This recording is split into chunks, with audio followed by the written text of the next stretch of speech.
Martin never feared the empty halls of Hillcrest College. He'd been the night janitor there for almost 12 years, long enough to know every flickering light, every creak, every echo that bounced through the aging corridors. The students called it haunted, but Martin just laughed. Ghosts didn't exist. At least that's what he told himself. Started one night in October. The hallways were darker than usual.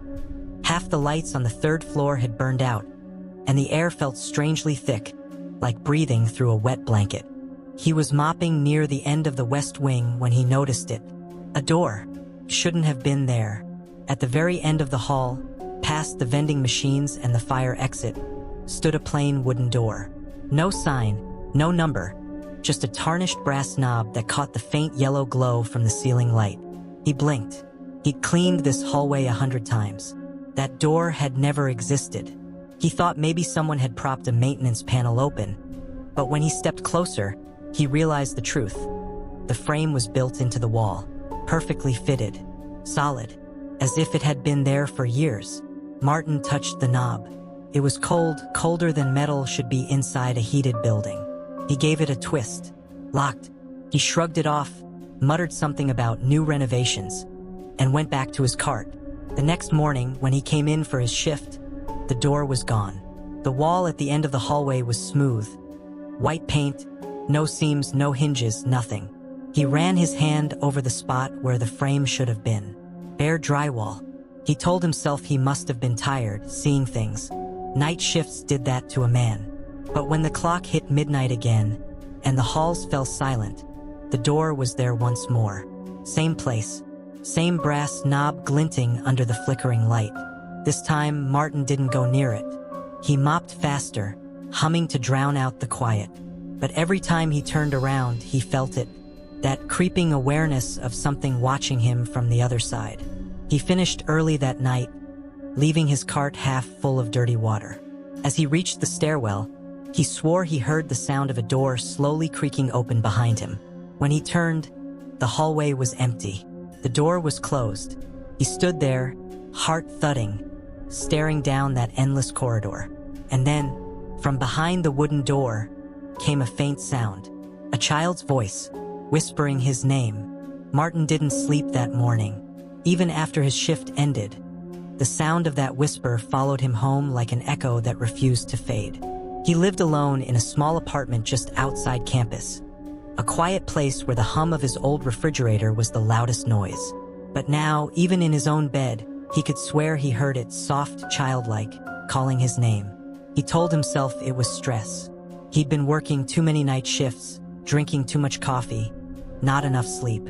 By afternoon, he'd almost convinced himself it was just in his head. But when midnight came again, and he stepped back into Hillcrest's cold, silent corridors, his heart sank.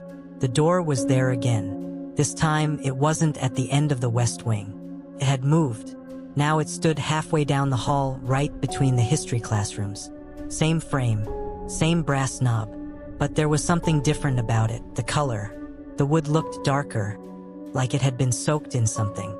Martin tried to ignore it. He focused on his work. He turned on the radio he kept on his cart, let an old country song play while he swept. But every time he passed that hallway, the signal cut out.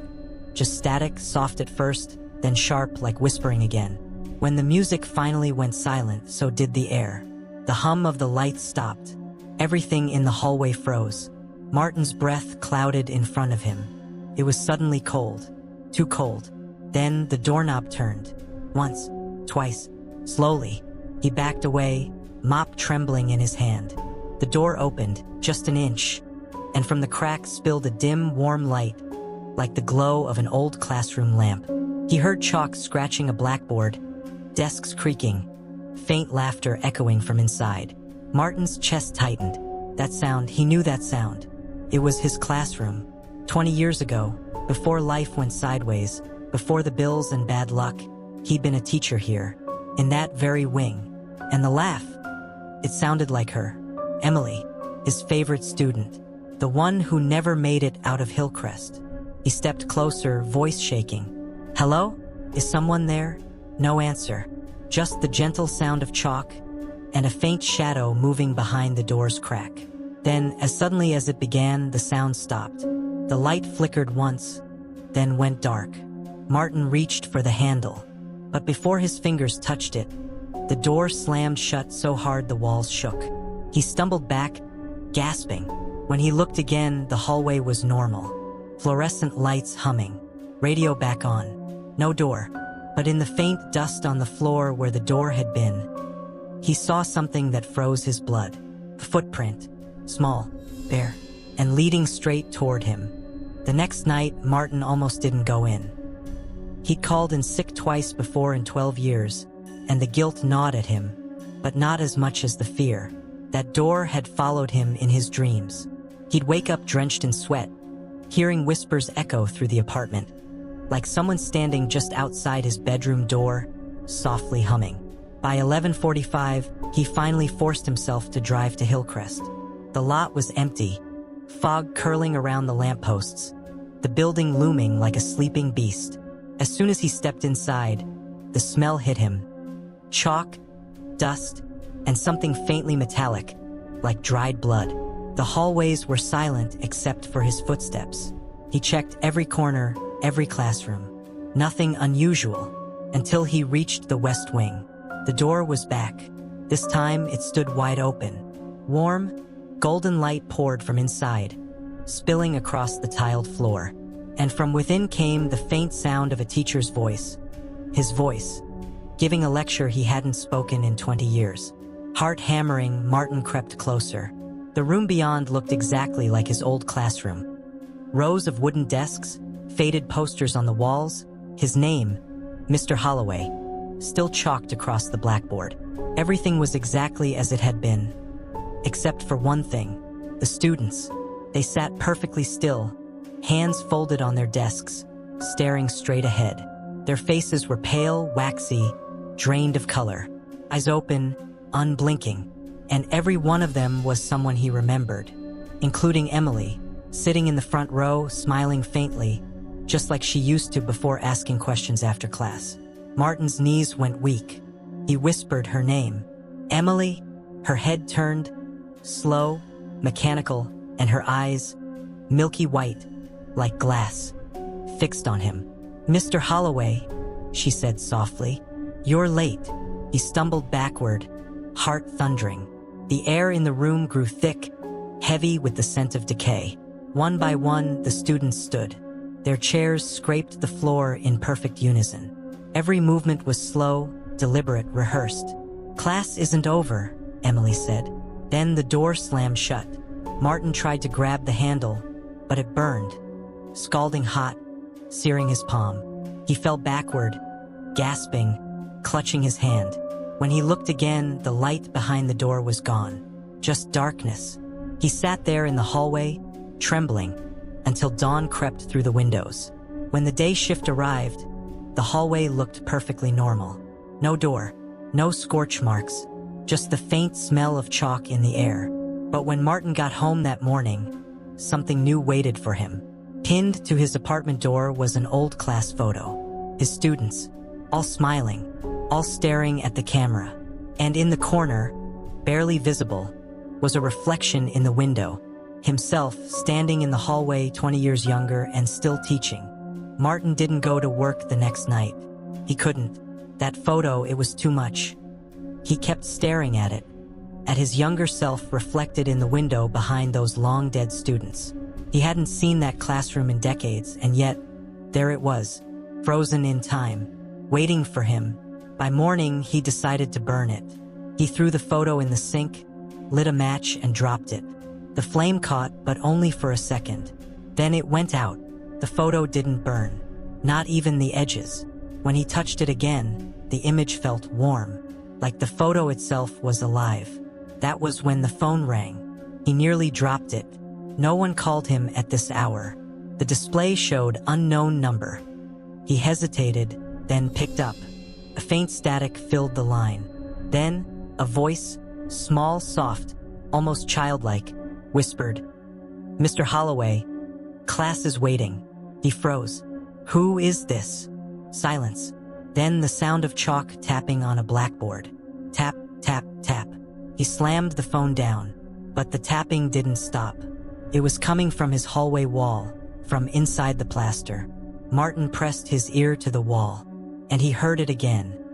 The hum of fluorescent lights, distant laughter, the faint sound of chairs moving.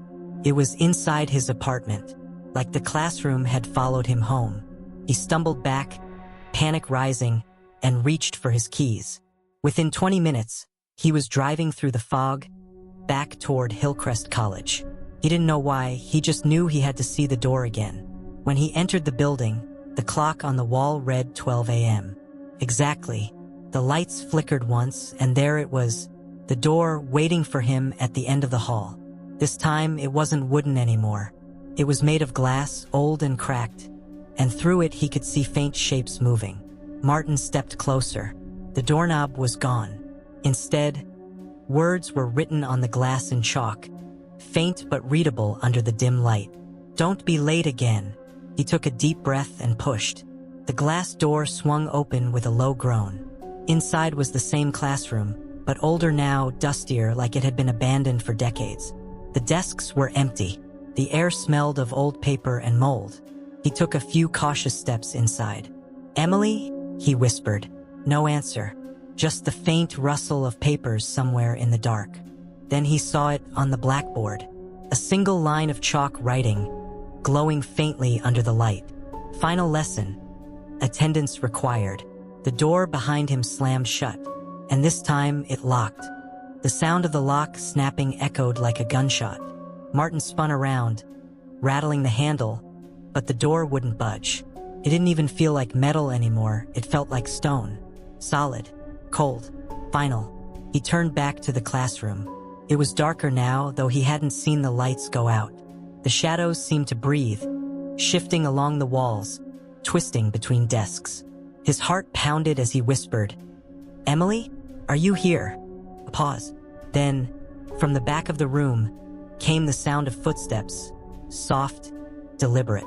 He squinted into the dark, and for a moment, he saw her, Emily, standing between two desks, her hair neatly braided just like before, her face pale, almost glowing. "Mr. Holloway," she said quietly, "you didn't finish the lesson." Martin swallowed hard. "Emily, you're not real." Her smile didn't fade. "We're all real. You just stopped looking." Behind her, the rest of the students began to appear, one by one, fading into view like ghosts caught between moments. Their eyes glimmered white in the dim light. They were the same children he'd once taught, frozen in the age they died. Martin's voice shook. "What do you want from me?" Emily tilted her head. "You left us," she whispered. "You walked out before the fire. We waited for you." His breath caught. The fire. He hadn't heard anyone mention it in years. The night 20 years ago when his classroom caught fire during detention. He'd stepped out to get a supervisor, and when he came back it was too late. He stared at Emily, horrified. "That wasn't my fault. I tried." But she cut him off, her voice turning sharp, echoing through the empty room. "You left us burning." The classroom lights flickered violently. The air filled with the stench of smoke and ash. The walls blackened, curling and melting.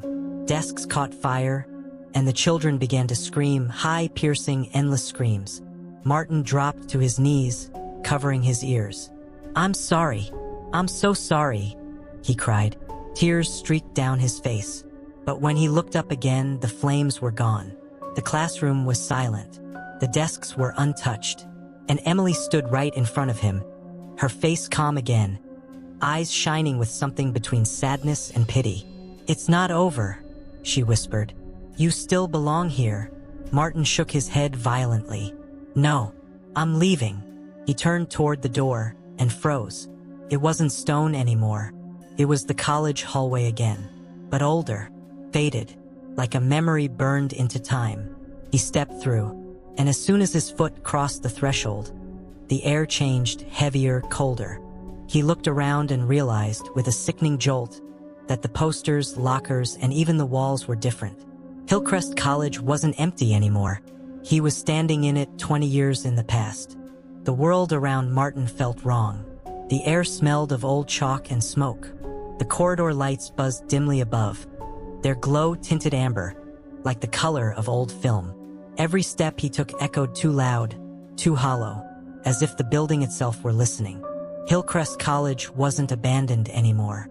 He could hear voices, distant laughter, the slam of locker doors, the rustle of paper. Students moved down the hall, but none of them looked at him. None of them saw him. He followed them, heart pounding, trying to speak, but his voice didn't carry. No sound left his throat. He turned a corner, and there it was, his classroom, exactly as it had been the night of the fire. Bright lights, chalkboard full of equations, the faint smell of pencil shavings and coffee. And at the front of the room stood himself. Younger, confident, smiling, the man he used to be. Martin froze in the doorway. He watched as his younger self lectured the class, completely unaware of the ghost watching from the threshold. Emily was there too, laughing with her friends in the front row. For a moment, it felt like peace, like stepping into a memory he'd buried deep inside. Then the clock above the board struck 6:13 p.m., the exact minute the fire started. The lights flickered. A faint smell of smoke crept in. Martin's stomach twisted. He knew what was about to happen, and he ran forward, shouting, waving his arms, trying to warn them. But no one reacted. No one heard him. Flames burst from the ceiling light, crawling across the beams. The room filled with screams, chaos, confusion. His younger self lunged for the door, but something was blocking it. The door wouldn't open. Martin grabbed the handle too, his hand shaking. It burned like fire, but he didn't let go this time. He pulled, twisted, slammed his shoulder into the frame. Nothing. Behind him, Emily screamed his name. He turned, eyes wide, and saw her trapped beneath a falling beam. Without thinking, he dove toward her, flames licking his clothes, the heat searing his lungs. He reached out, grabbed her arm, and then everything went black. When Martin opened his eyes, the fire was gone. The classroom was empty again. Old, dusty, silent. The only thing left was the faint smell of smoke and the echo of children's laughter fading down the hall. He stood up slowly.